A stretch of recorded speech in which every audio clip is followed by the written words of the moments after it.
Chers amis, bonjour. Nous sommes donc le 22 juillet 2024. Je suis François d'Anglehan, j'exerce la profession d'avocat et je gère un certain nombre de dossiers de placement d'enfants et je vois dans tous les dossiers des situations absolument anormales et spéciales. Alors, aujourd'hui, je suis venu vous parler de ce que nous allons faire, du projet que nous allons conduire pour résoudre cette situation des placements abusifs, des détournements d'enfants. La situation est tellement catastrophique dans ces services publics que, rappelez-vous, l'Assemblée nationale avait créé en mars 2024 une commission nationale d'enquête sur les dysfonctionnements de l'aide sociale à l'enfance. Alors, le problème est que cette commission d'enquête a été sabotée de l'intérieur par les macronautes, c'est-à-dire par les équipes intervenant sur les instructions de Macron, et puis par les personnes du parti Les Républicains, parce que ces gens-là estiment que tout se passe bien dans la protection de l'enfance. Vous avez sur Internet, et entre autres sur ma page Facebook, une vidéo qui a été faite par une parlementaire qui est Madame Marianne Maximi de la France Insoumise, qui dénonce cette situation, à savoir que des parlementaires de chez Macron, des parlementaires du parti Les Républicains, ont saboté délibérément cette commission d'enquête. Bon, peu importe, cette commission d'enquête a été fermée, a été clôturée à la suite de la dissolution de l'Assemblée nationale, et nous avons ici décidé de mettre en place une organisation pour faire un état des lieux de la prétendue protection de l'enfance, et nous allons créer trois organisations, un syndicat, une association et une deuxième association. Alors, le syndicat, il va s'agir d'un personnel de la protection, syndicat des personnels de la protection de l'enfance et de l'éducation.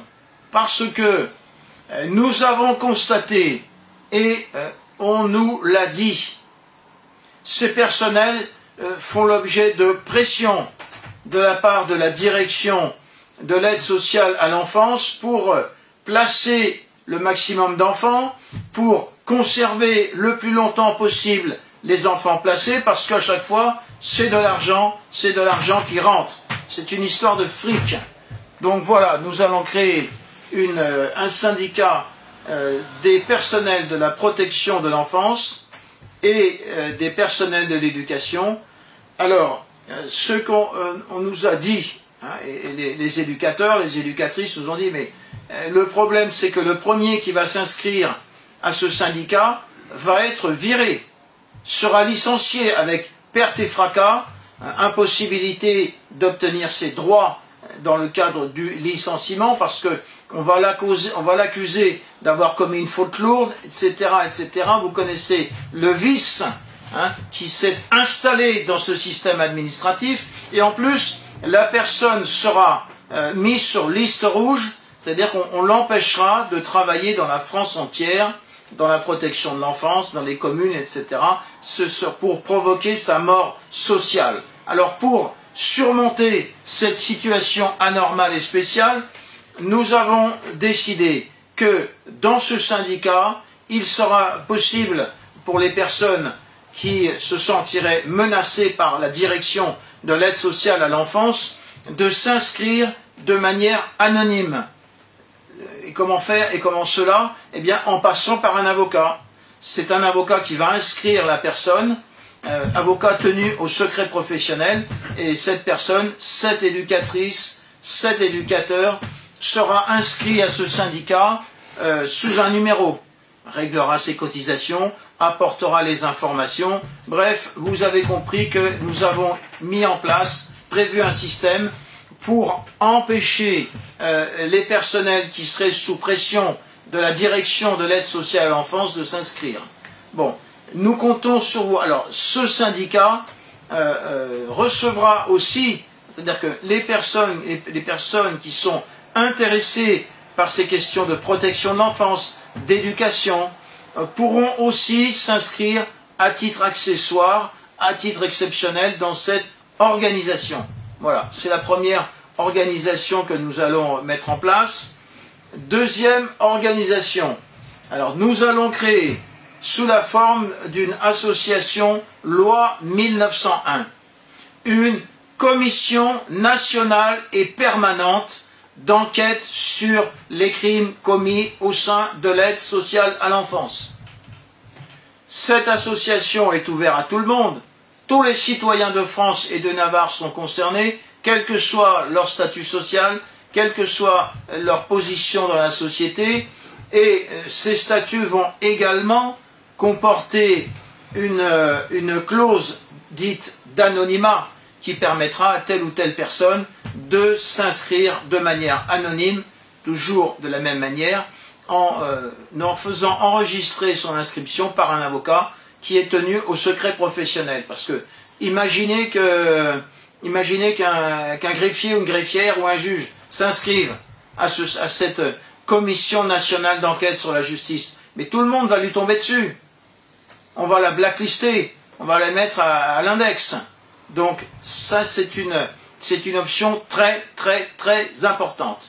Alors, cette commission d'enquête recevra les parents victimes, recevra les enfants victimes de violences et de mauvais traitements à l'aide sociale à l'enfance, recevra les enfants victimes de violences sexuelles. Des enfants, malheureusement, sont violés dans ces systèmes, et très souvent, c'est l'omerta. Il n'y a pas de poursuite. Et toutes les vidéos seront publiées sur le site de cette organisation. Parce que maintenant, ça suffit. On ne peut plus accepter que ce système malfaisant continue d'exercer et de se pérenniser sous la volonté de quelques personnes. Parce que vous savez, en gros, ce système est contrôlé par la bande des 4. Hein. C'est 4 personnes qui gèrent le truc. Pas plus. On verra plus tard comment les démasquer. Alors, troisième organisation que nous allons mettre en place sous la forme d'une association. Il s'agira d'un bureau de vérification des élections. Parce que, vous le savez ou vous ne le savez pas, mais l'aide sociale à l'enfance ne constitue pas un service public à compétence nationale. Non, pas du tout. C'est un service public départemental qui dépend du président du conseil départemental. Et plus exactement, le président du conseil départemental, dans chaque département, est le chef, est le président du service public de l'aide sociale à l'enfance. Alors, cette association va tout de suite créer un site internet avec, pour la France métropolitaine, 95 pages. Il y aura aussi une page pour chaque département d'outre-mer ou collectivité d'outre-mer. Et sur chaque page, vous aurez la photo du président du conseil départemental, qui est le responsable en chef de cette organisation dans son département, et vous aurez les informations concernant les malfaisances qui auront été commises. Hein. Par exemple, le 9 juin 2024, il y a eu les élections. Le soir, tout le monde s'est réjoui. Certaines personnes se sont réjouies. Bien, vous savez que 2 parents ne se sont pas réjouis parce que ce jour-là, on leur a annoncé qu'on allait leur restituer leur petite fille de 4 ans. Vous m'entendez bien? Une petite fille de 4 ans qui avait toute la vie devant elle. Eh bien, on l'a restitué, cet enfant, dans un cercueil. Et le responsable en chef de cette situation, c'est d'une part la juge des enfants de Créteil qui a placé cet enfant à l'aide sociale à l'enfance, mais c'est aussi le président du conseil départemental qui a ordonné que cet enfant sera placé dans tel ou tel foyer. Et le foyer dont il s'agit, c'est un foyer qui est situé à Sucy-en-Brie. Voilà la situation dont il s'agit. Alors, bien entendu, sur ce site, sur chaque page concernant le département, nous expliquerons si les choses se passent bien, si les choses ne se passent pas bien. Les parents qui enverront des lettres au président du conseil départemental pour demander un rendez-vous, parce que le président du conseil départemental ne reçoit personne. C'est le chef, c'est le responsable en chef dans chaque département de l'administration de la protection de l'enfance, ASE, A-S-E, mais il ne reçoit personne. Donc les parents qui voudront écrire à cette personnalité, eh bien, nous afficherons sur le site la lettre des parents, et puis nous expliquerons que, selon le cas, le président du conseil départemental a reçu ou n'a pas reçu les parents. En général, ils n'ont rien à faire des parents.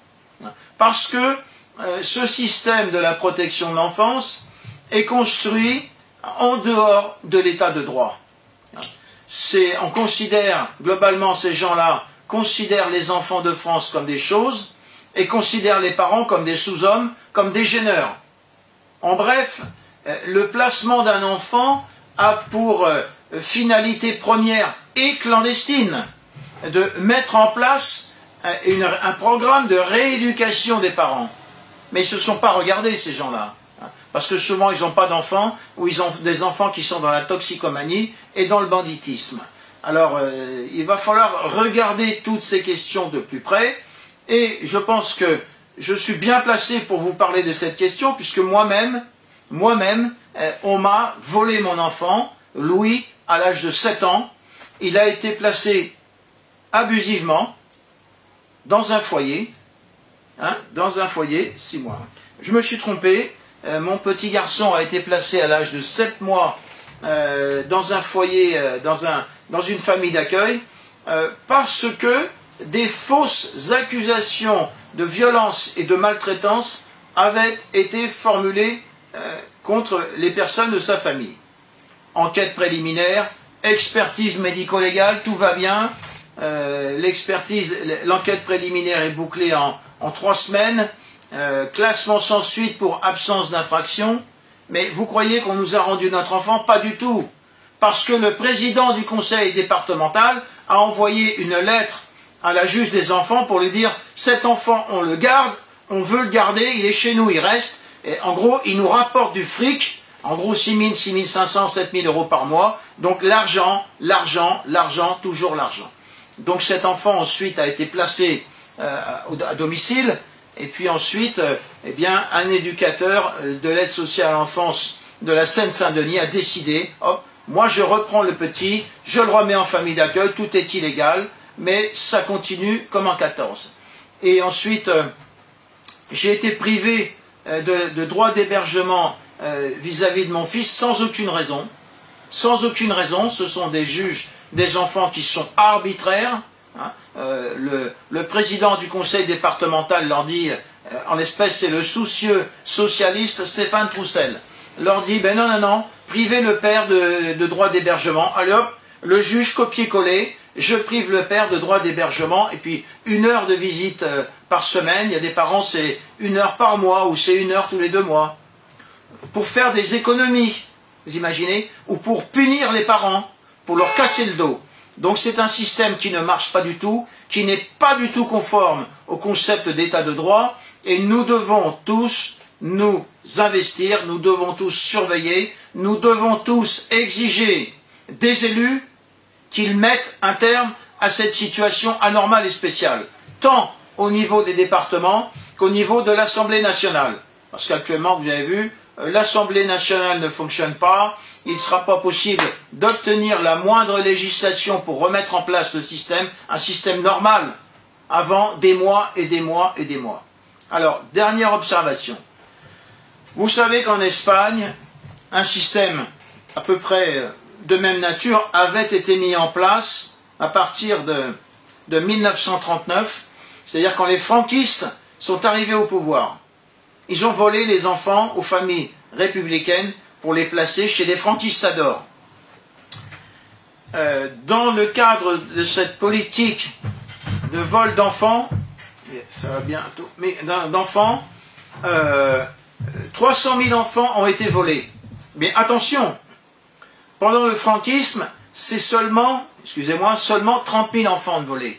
Et après la mort de Franco, 270 000 enfants ont été volés. Comprendre qu'après la mort de Franco, on a continué en Espagne à voler des enfants. Et pour mettre un terme à cette situation, il a fallu que une nouvelle législation soit mise en place pour empêcher les vols d'enfants. Eh bien, chez nous, en France, il faut des nouvelles législations pour mettre un terme au scandale que constitue la protection de l'enfance et le système des juges des enfants. Mais, vous l'avez compris actuellement, l'Assemblée nationale ne travaille pas. Voilà. Je vous remercie. À bientôt.